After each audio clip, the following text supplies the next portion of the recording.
বিহারের এক স্কুলে হঠাৎ অসুস্থ হয়ে পড়ে এই শিক্ষার্থী। দ্রুত তাকে স্থানীয় একটি হাসপাতালে নিয়ে যাওয়া হয়। ভারতের পূর্বাঞ্চলীয় রাজ্যগুলোতে চলছে তীব্র দাবদাহ।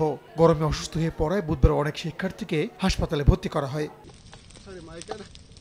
এদিকে দেশটির উত্তরাঞ্চলে অতিরিক্ত গরমের কারণে পাহাড়ি বনাঞ্চলে ছড়িয়ে পড়েছে দাবানল। উত্তরাখণ্ড, জম্মু কাশ্মীরের বিভিন্ন বনাঞ্চলে বাড়ছে আগুনের দাপট। এরই মধ্যে পুড়ে গেছে শত শত একর বনাঞ্চল। আগুন নিয়ন্ত্রণে আনার চেষ্টা করছে বন বিভাগ ও দমকল কর্মীরা। তবে নিয়ন্ত্রণে আনতে বেশ বেগ পেতে হচ্ছে বলে জানিয়েছে তারা। অন্যদিকে মঙ্গলবার ইতিহাসে বিরল তাপমাত্রার মুখোমুখি হয়েছে নয়াদিল্লির বাসিন্দারা।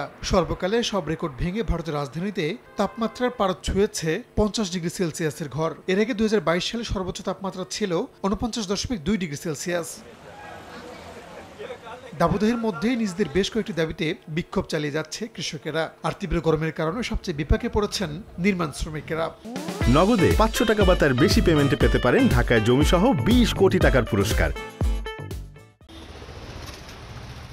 ভারতের আবহাওয়া বিভাগ বলছে, রাজস্থান থেকে আসা তীব্র লু হওয়ার কারণেই রাজধানী শহরটিতে বাড়ছে তাপমাত্রা।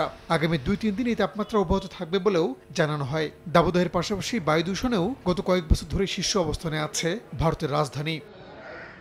রাহানুল রানা, সময় সংবাদ।